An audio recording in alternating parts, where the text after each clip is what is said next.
Donc ça a été notre sésame pour chaque programme. Et heureusement, il a fait avec amour du cinéma et envie que des films se montrent.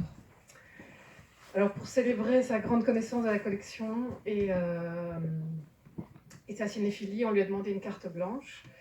Il a choisi une dizaine de films qui se clôturent plus ou moins ces jours-ci. Et donc Apocalypse Now faisait partie de ces choix. Je vais lui laisser la parole après pour qu'il l'introduise. Ja, we hebben nog een laatste film in zijn carte blanche op nu zondagavond, voor de mensen die na de verkiezingen nog graag naar een film willen komen kijken. Nu, ik werk momenteel al bijna 7 jaar in het filmarchief en inderdaad, zoals mijn collega Celine al zei, Francie was onze eerste connectie in het depot, in het archief zelf. Het depot dat in een ander gebouw zit waar alle films bewaard worden.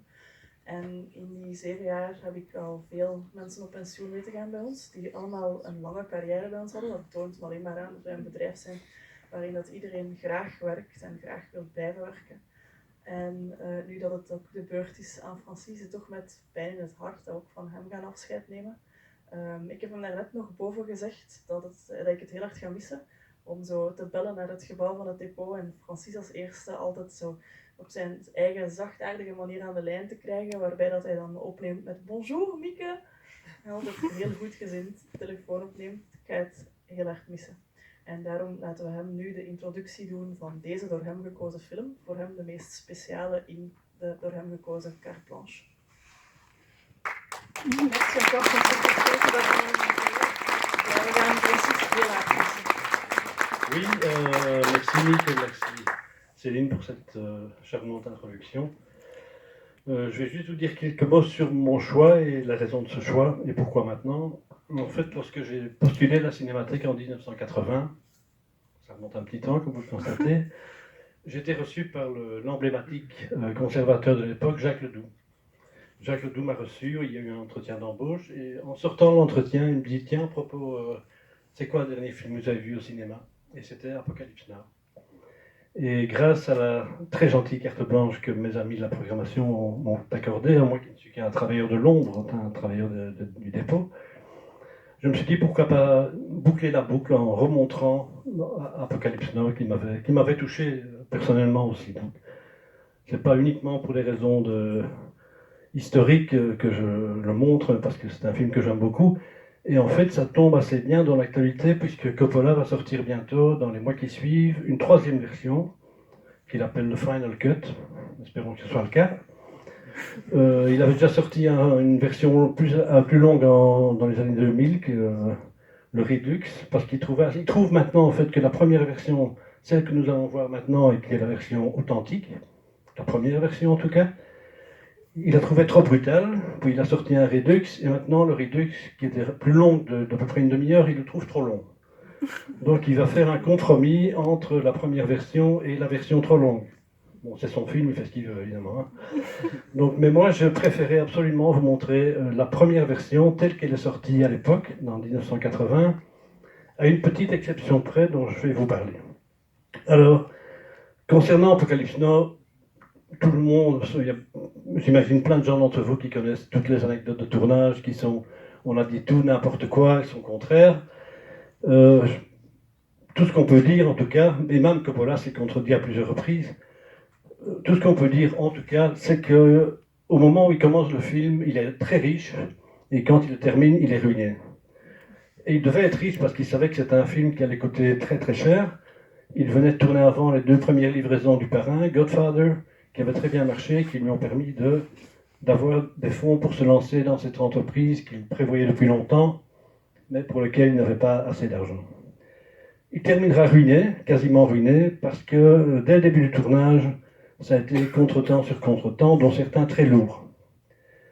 Alors, les premiers jours en fait, au départ, c'était Harvey Keitel qui devait tenir le rôle principal.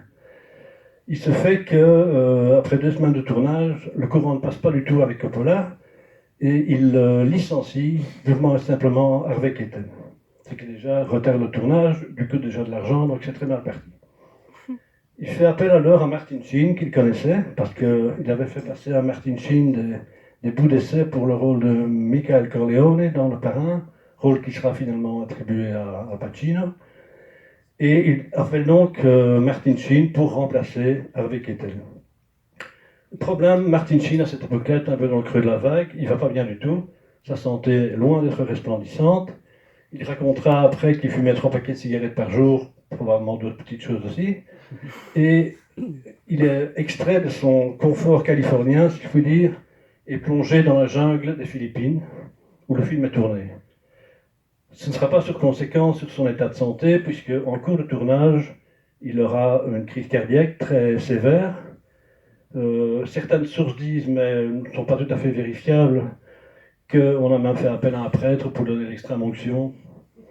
Je ne sais pas si c'est un peu excessif, mais enfin, Martin Sheen est renvoyé aux États-Unis pour se faire soigner, mais le tournage, qui a déjà pris du retard, doit continuer. Donc Coppola tourne les scènes où le personnage de Martin Sheen est vu de loin et de dos, où il n'a pas prononcé de dialogue, où il n'a pas vu de face, en employant des doublures. Certaines sources disent aussi qu'il a employé le frère de Martin Sheen pour faire ses doublures. Soit, c'est possible. Et donc, ça permet en tout cas au tournage de continuer pendant un petit temps. Et quand Martin Sheen revient, il tourne les scènes où Martin Sheen est vu de face, où il doit prononcer les phrases de dialogue. Et tout ça est mis ensemble au montage. C'est assez complexe. Évidemment, le montage qui va durer 2 ans. Tout va être excessif dans ce film. La durée du tournage, la durée du montage et le budget. Autre événement, je ne vais pas tous les citer, hein, mais il y en a quand même qui ont été marquants, c'est qu'il y a un typhon, c'était la période des moussons aux Philippines, il y a un typhon qui s'abat sur les décors que Coppola a fait construire dans la jungle des Philippines, des décors immenses, des décors babyloniens, et tout est détruit. Donc il faut tout reconstruire, toute l'équipe est à l'arrêt pendant plusieurs semaines, et détail croustillant, enfin en quelque sorte, j'ai appris par après que ce typhon s'était abattu le 18 mai 1976. C'est la date de mon anniversaire en fait. Mais non, mais j'y peux rien. Et voilà, donc là encore un énorme contretemps. Alors il y a le fameux épisode des hélicoptères, il doit tourner une scène d'hélicoptère dont il dira après que c'est la chose la plus compliquée qu'il ait jamais eu de sa carrière. Et lorsque vous verrez la scène qui est devenue une scène véritablement, une scène d'anthologie, vous comprendrez pourquoi. Le problème pour tourner une scène d'hélicoptère, il faut des hélicoptères, c'est mieux. Et comme l'armée américaine n'est pas très chaude pour lui en prêter, vu qu'elle se rend compte que le film ne va pas spécialement en son honneur, il doit se retourner sur l'armée des Philippines. Les Philippines, à ce moment-là, sont dirigées par le dictateur Marcos, et suite à des négociations dont on ne sait pas très bien si elles ont coûté beaucoup ou pas, Marcos prête quelques hélicoptères à Coppola pour tourner cette fameuse scène hyper compliquée. Mais malheureusement, c'est vraiment votre chance, il y a, à cette époque-là, aux Philippines, il y a une guerre civile, une sorte de rébellion, et les hélicoptères qui sont employés par Coppola pendant le tournage sont régulièrement rappelés par l'armée des Philippines pour aller combattre la rébellion. Donc ces scènes qui sont déjà abominablement compliquées sont encore rendues plus compliquées par ces allers-retours des hélicoptères et des pilotes. D'autant plus que quand les hélicoptères reviennent sur le tournage, c'est pas toujours avec les mêmes pilotes. Donc il faut rééduquer les pilotes. Enfin bon, ça prend des semaines, sinon des mois. Et finalement, bon, voilà, ça se termine comme ça. Et voilà. Qu'est-ce qu'on peut dire encore? Oui, la présence de Marlon Brando, évidemment, dont on a dit beaucoup de choses aussi, dont on prétend qu'il est arrivé. Bon, d'abord, il est arrivé sur le tournage avec 50 kilos en trop.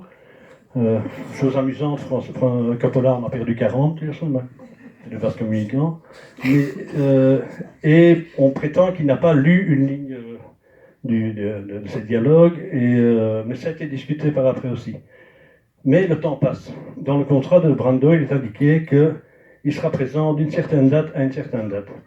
Si les séquences ne sont pas terminées à la date finale, Brando il prend ses valises, son salaire et il s'en va. Donc stress énorme pour Coppola. Et voilà. Donc à un moment donné, ils discutent pendant des jours et des jours parce que Brandon n'est pas d'accord avec la vision du personnage de Coppola. Et à un moment donné, Coppola n'en peut plus et il dit en substance à Brando, voilà, écoute, improvise-moi un truc, on verra bien, mais il faut tourner quelque chose. Et là, Brando improvise plusieurs scènes avec Martin Sheen, qui est lui le gentil de l'histoire, qui doit s'adapter aux improvisations du maître. Le film est dans les mains de Brando à ce moment-là. Et finalement, ça aboutira à une scène, bon, je ne vais pas vous en dire plus, mais tout à fait saisissante. Alors, qu'est-ce que je voulais dire encore? Oui, il y a une confusion absolue qui règne autour du générique final. Conclusion qui s'est répercutée jusque dans nos rangs. Mais en fait, au départ, quand Brando présente le film, c'est sans générique final. Pour des raisons syndicales et autres, lorsque le film sort dans les salles commerciales, il doit ajouter un générique final. Il le fait, mais il le fait très vite. Il fait un générique en vitesse et pour une raison mystérieuse, il ponctue ce générique de scènes de bombardement. De bombardement du camp où se trouve le personnage principal. Ce qui s'est passé, c'est que quand il s'est rendu compte qu'à cause de ces bombardements, on interprétait le film d'une autre manière qu'il voulait qu'il soit interprété, il a voulu faire marche arrière. Et 10 ans après que le film